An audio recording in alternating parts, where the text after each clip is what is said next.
Please put your hands together as I invite Mr. Hazarika up on the podium to share his thoughts with you. I would request everybody to please turn off your mobile phones or put them in the silent mode.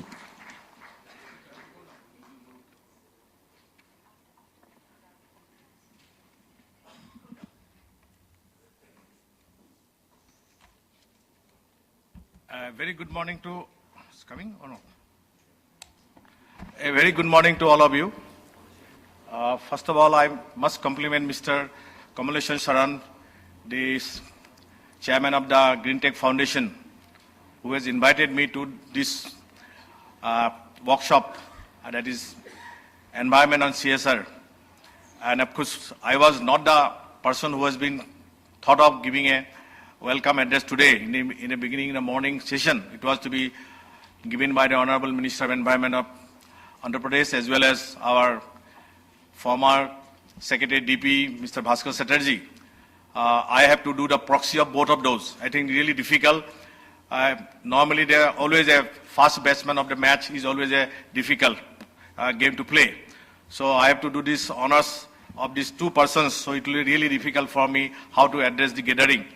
And first of all, I again compliment Mr. Sharan for organizing this type of workshop where he's having this very important subject on CSR and environment. At the same time, this foundation is also honoring these companies, both public and private companies, for their excellent work on CSR and environment. And those awards will be given in the evening or what? No, in the morning session.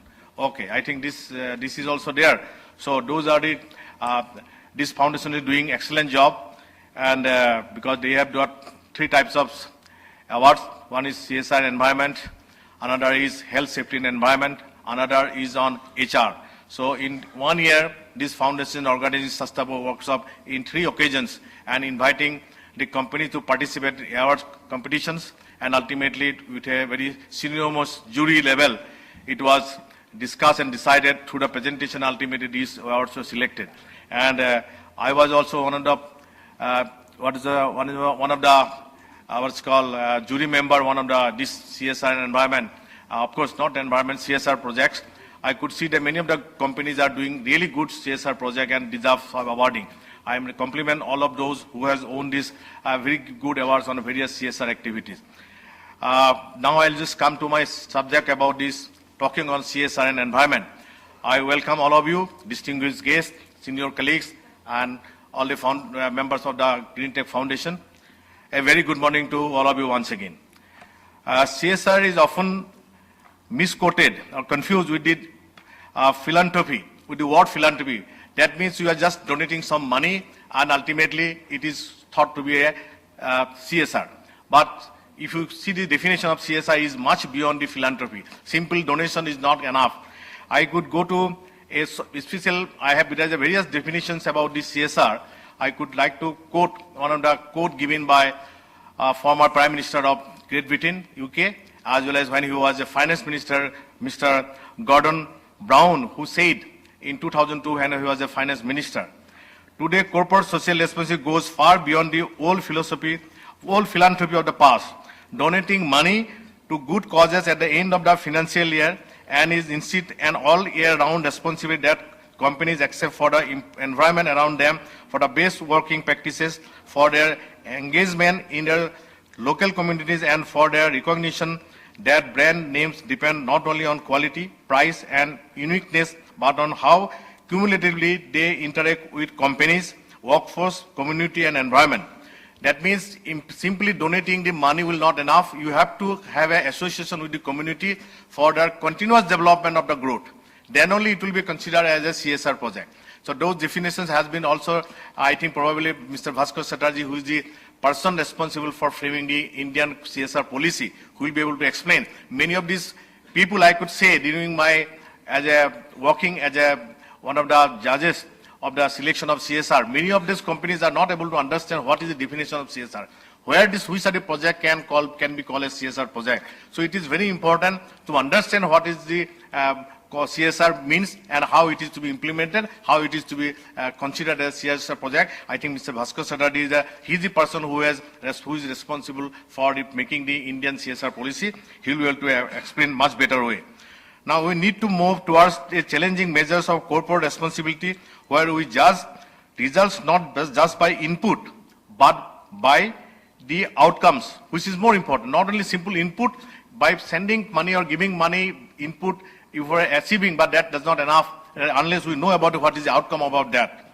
The difference we make to the world in which we live and the contribution we make to the poverty reduction. That is the basic fundamental meaning of the CSR. I see CSR as the business contribution for sustainable development. Today, everybody knows that we are talking about the not only development, we are talking about every company's development is a sustainable development.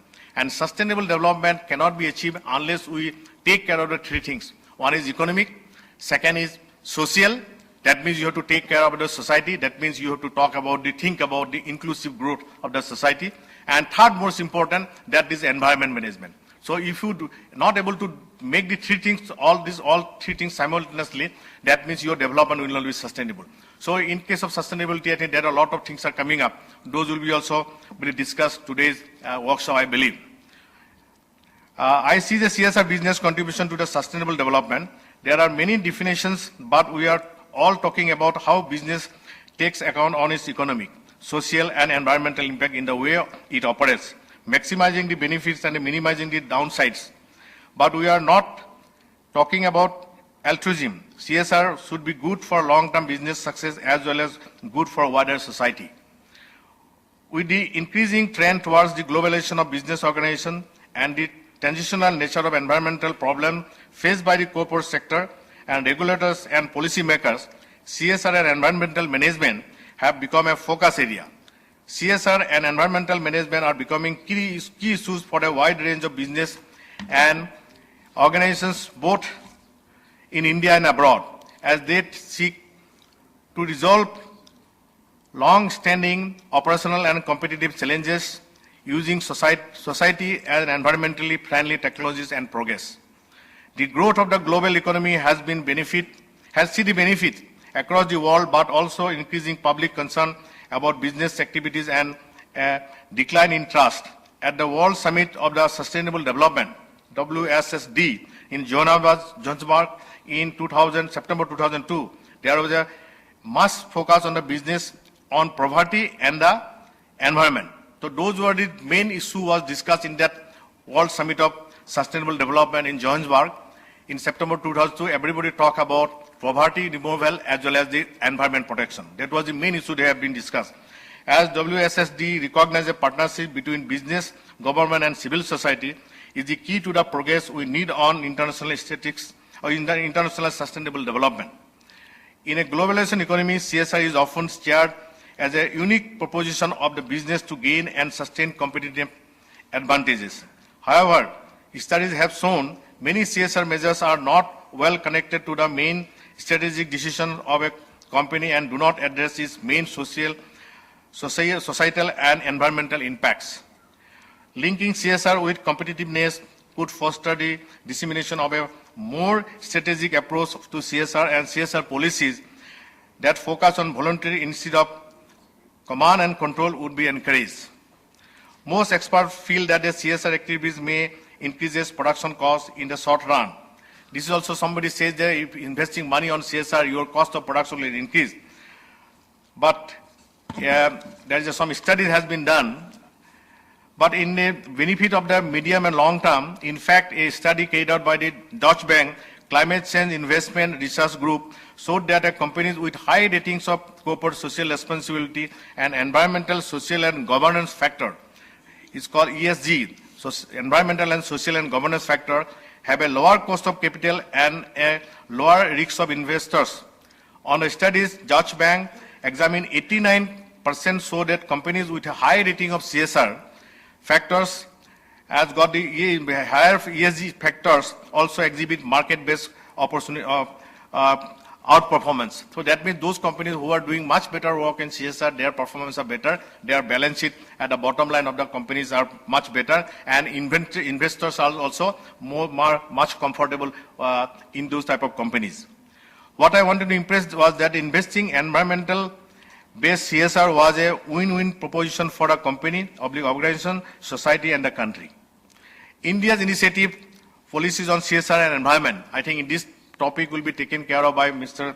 Bhaskar Sachari tomorrow probably, because he is the person who has developed. As a nation, we face paradoxes and polarities. On the Human Development Index in 2011, India ranks at the lower in at the number 134th out of 187 countries. Inequality between genders is strong. More than 30% of the Indian population is illiterate, and more than 1/3 of the population lives at least on less than $1.50 per day. At the same time, we take pride in the fact that India has made a mark on the scientific world map. India boasts of the world's third largest educated and technical manpower. These are facts. India is emerging both as an economic powerhouse and global environment leader. As India's economy charges ahead, the country needs to produce more energy to provide a better life for its people, many of whom live in the rural areas are very, very poor. At the same time, India has recognized that tackling climate changes is an own national interest. Again, here I would like to say, as per the protocol, developing country does not have any mandatory requirement for working on the climate change, but it has been beneficial for the country itself. That's why we are internally accepting that voluntary reduction of greenhouse gas emission. That's why national policy on climate change has come up. These are not necessary, not mandatory for a developing country like India, but government has decided to take up this matter voluntarily in order to bring benefit to the country itself. At the same time, India has recognized that tackling climate change is in its own national interest. The nation is taking concrete measures to contain its own emissions and control its own emission and to protect its people from climate destructions. It is a progressive country, and inclusive growth is at the center of India's national agenda. So that is I have already told in the beginning that we have to work for the inclusive growth. At the same time, CSR project, government has made a mandatory for the PSU. By understanding, government is making a further policy where this CSR will be compulsory for all companies, including private sector. In that case, every company has to spend some money on the CSR project, and ultimately it is going to give benefit to the company itself. And of course, without any compulsion, many of the private companies are doing excellent work on CSR, and they will be awarded today. Corporate social responsibility has been on the agenda in India for a considerable period of time, and most big Indian corporates are already engaged in CSR activities. However, among the many small companies are not thinking in that line, because probably they may not be able to understand the benefit of CSR project in their company's growth. I can only say that not only that we have to work on the CSR, but at the same time, we have to think of this environment management also. There are many initiatives and policies taken by the government. Similarly, on the environment front, country has made a number of policies and undertaken number of initiatives. Out of that initiative, I would like to say that some auto fuel policy, U.S. Environmental Protection Agency, where we have signed with some MOU for environment management. At the same time, we have come up with a national environment policy, which is called NEP, was released in early 2006 as a response to a national commitment to a clean environment, and as mandated in the Constitution of India. Agenda 48A and 51AG. The NEP recognizes the state and each individual, citizen or institution of its responsibility towards maintaining and enhancing the quality of the environment. The salient theme of this policy is that while conservation of environmental resources is necessary to secure the livelihood and the well-being of all, the most secure basis for conservation is to ensure that people dependent on a particular resource obtain a better livelihood from the act of conservation rather than from degradation of the resources. Second policy is the National Urban Transport Policy. NUTP was launched in mid-2006 by the Ministry of Urban Development, was created to motivate and building a people-centric urban transport solution instead of focusing on improving the condition to provide motor vehicles.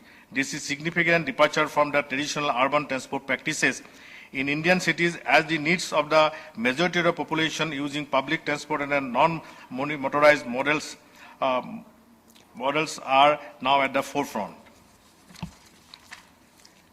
Then another plan is a National Action Plan for Climate Change. This is, I've talked about that, though there's a mandatory, is not a mandatory for the developing country like India, but government developed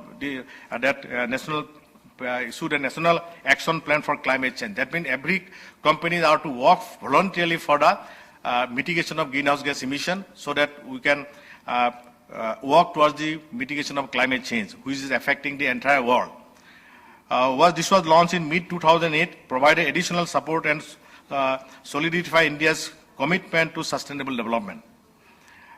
Focus area about corporate sector. This now I'll come to the point that what is the corporate sector should do. Even though a lot has been achieved in terms of providing social justice and equality, health and education, removing poverty, creation of infrastructure, reducing carbon footprint, etc., but still a long way from eradicating poverty, achieving 100% literacy is still there, tackling this issue of unemployment, providing affordable and quality health care to our citizens, and becoming carbon neutral nation. So this is important. We are far way behind, but many actions has been initiated. Another point is that water management is another area we need to focus on. Water is a scarce commodity in India, and we have done little to conserve it. Most of our rivers are seriously polluted, and many were already dead. All the stakeholders, that is the government, corporate sector, and the general public, are responsible for this situation. Increasing efficiency of the buildings, this is also another area that needs focus. Buildings already account for more than 30% of electricity consumption of our country. And most of the building, two-thirds numbers of building, what are numbers of building today we have? Two-thirds of the building are yet to be built, which will be completed by 2030. So that means how much energy consumption will be required for the country, it can be calculated ourselves. So this is the situation. So therefore, improving efficiency of the building. So everybody today, we are talking about building is a green building. ONGC also constructing 4 or 5 buildings in different places. All are at the green building. Initial cost of green building may be more, but in the long run, your consumption of electricity and other energy sources will be much less, and ultimately it will be a long run beneficial for the company. Strengthening environmental governance is another area that needs focus. Government is working to bolster its institutional capacity to implement and enforce existing environmental laws, though efforts that include our new National Green Tribunal and proposes is to improve environmental compliances. Compliance with environmental laws is critical to constraining emissions. Adherence to environmental norms and policies of the country should be voluntary and should be a part of the organization vision and mission statement. That means respective companies should have their own vision and mission statement, where this environmental management should be one of the objectives of the company. In conclusion, I'd like to say that corporate sector industries have an important role in achieving India's goal of removing poverty, providing health and education to all its citizens, and reducing carbon footprint.